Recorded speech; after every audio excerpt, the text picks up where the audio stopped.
بسم اللہ الرحمن الرحیم۔ 3 لوگوں کی قربانی قبول نہیں ہوتی۔ عید قربان پر قربانی کرنے کے فضائل، برکات اور ثواب سے ہم مسلمان بخوبی واقف ہیں۔ قربانی کرنے کے حوالے سے حضرت عائشہ رضی اللہ عنہا فرماتی ہیں، نبی کریم صلی اللہ علیہ وآلہ وسلم نے فرمایا، قربانی کے دن آدم کا بیٹا کوئی ایسا عمل نہیں کرتا جو اللہ کو خون بہانے جانور کی قربانی کرنے سے زیادہ محبوب ہو۔ وہ جانور قیامت کے دن اپنے سینگوں، کھروں اور بالوں سمیت آئے گا اور نیکی کے پلڑے میں رکھا جائے گا۔ قربانی کے جانور کا خون زمین پر گرنے سے پہلے اللہ کی بارگاہ میں شرف قبولیت حاصل کر لیتا ہے، اس لیے خوش دلی سے قربانی کیا کرو۔ ایک مسلمان جس پر قربانی واجب ہو اور وہ قربانی کا جانور خریدے، پیسے خرچ کرے، جانور کی دیکھ بھال کرے اور عید الاضحیٰ کے دن اس جانور کو قربانی کی نیت سے ذبح کرے اور پتہ چلے کہ اس کی قربانی قبول ہی نہیں ہوئی، قربانی ضائع ہو گئی، جانور کے پیسے ضائع ہو گئے، جانور کی خدمت کرنا ضائع ہو گیا۔ 3 لوگ ایسے ہیں جو قربانی تو کرتے ہیں مگر ان کی قربانی قبول نہیں ہوتی۔ حضرت سیدنا امام جعفر صادق رضی اللہ عنہ لوگوں کو درس قرآن اور قربانی کی فضیلت اور قربانی کے مسائل کے حوالے سے نصیحت فرما رہے تھے۔ اتنے میں آپ نے فرمایا، لوگوں، ہر ایک شخص کی قربانی قبول ہو جاتی ہے، چاہے وہ گنہگار ہو، بدکار ہو یا سیاہ کار ہو، اللہ جل شانہ اس کی قربانی بھی قبول فرما لیتے ہیں۔ دنیا میں 3 بد قسمت لوگ ایسے ہیں جن کی نہ تو قربانی قبول ہوتی ہے، نہ حج قبول ہوتا ہے اور نہ ہی کوئی نماز قبول ہوتی ہے۔ لوگوں نے پوچھا، حضرت وہ بد قسمت 3 لوگ کون کون سے ہیں جن کی قربانی قبول نہیں ہوتی؟ نبی کریم صلی اللہ علیہ وآلہ وسلم سے ایک دن صحابہ کرام نے دریافت کیا، پوچھا کہ یا رسول اللہ، یہ قربانی کیا ہے؟ آپ صلی اللہ علیہ وآلہ وسلم نے فرمایا، یہ قربانی تمہارے باپ دادا حضرت سیدنا ابراہیم علیہ السلام کی سنت مبارکہ ہے۔ یہ سن کر صحابہ کرام نے مزید پوچھا، یا رسول اللہ، اس پر ہمیں ثواب کتنا ملے گا؟ اس پر ہمیں نیکیاں کتنی ملیں گی؟ آپ صلی اللہ علیہ وآلہ وسلم نے فرمایا کہ جانور کے ہر ایک بال کے برابر تم کو ایک ایک نیکی ملے گی۔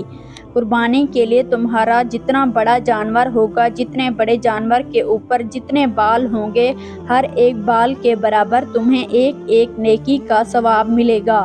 نبی کریم صلی اللہ علیہ وآلہ وسلم نے اپنی پیاری بیٹی حضرت فاطمہ الزہرا عنہا کو فرمایا کہ بیٹی فاطمہ، اٹھو، قربانی کے جانور کے پاس رہو۔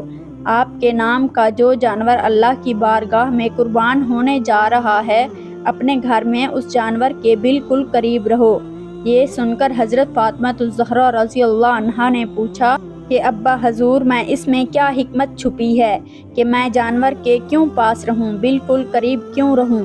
آپ صلی اللہ علیہ وآلہ وسلم نے فرمایا، بیٹی فاطمہ، وہ اس لیے کہ اس جانور کے خون کا پہلا قطرہ زمین پر گرتے ہی اللہ جل شانہ تمہارے پچھلے تمام گناہوں کو مٹا دے گا، ختم کر دے گا۔ اب بات کرتے ہیں جن کی قربانی قبول نہیں ہوتی۔ فرمایا، نمبر 1، شرک کرنے والا۔ شرک کرنے والے کا کوئی بھی عمل قبول نہیں ہوتا، نہ نماز قبول ہوتی ہے، نہ حج قبول ہوتا ہے اور نہ ہی قربانی قبول ہوتی ہے۔ شرک کیا ہے؟ اللہ کے ساتھ کسی کو شریک ٹھہرانا، اللہ کے دروازے کو چھوڑ کر کسی غیر کے دروازے پر جا کر بھیک مانگنا، مشکلات کا حل مانگنا، یہ شرک ہے۔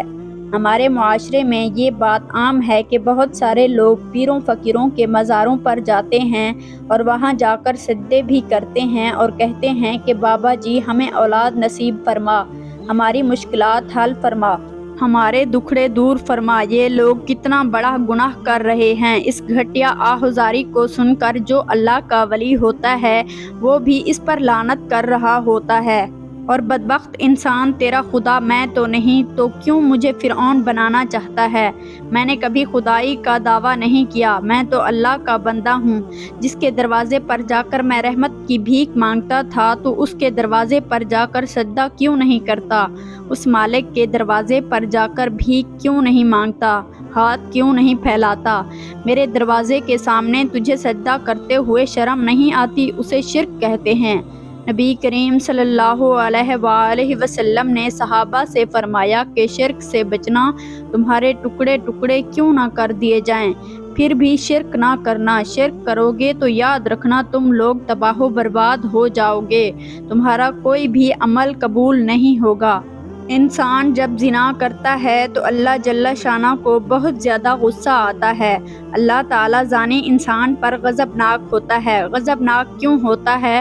مومن جب زنا کر رہا ہوتا ہے تو اس وقت ایمان سے خالی ہو جاتا ہے۔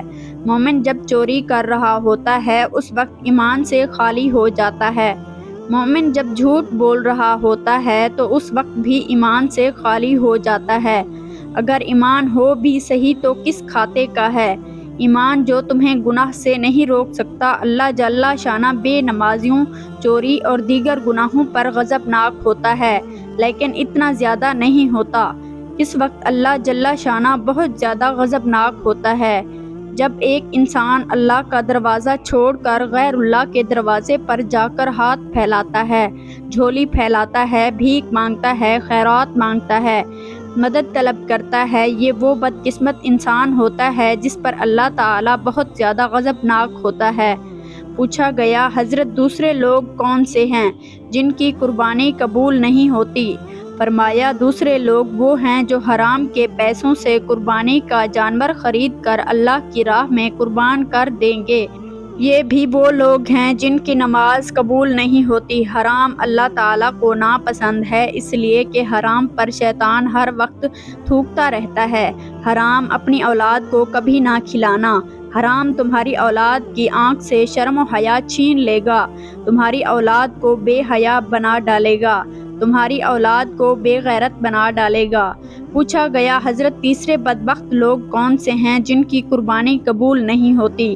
فرمایا، وہ ہیں جو سود کا کاروبار کرنے والے ہیں، سود کا بزنس کرنے والے لوگ جو مجبور کو کم پیسے دے کر زیادہ وصول کرتے ہیں۔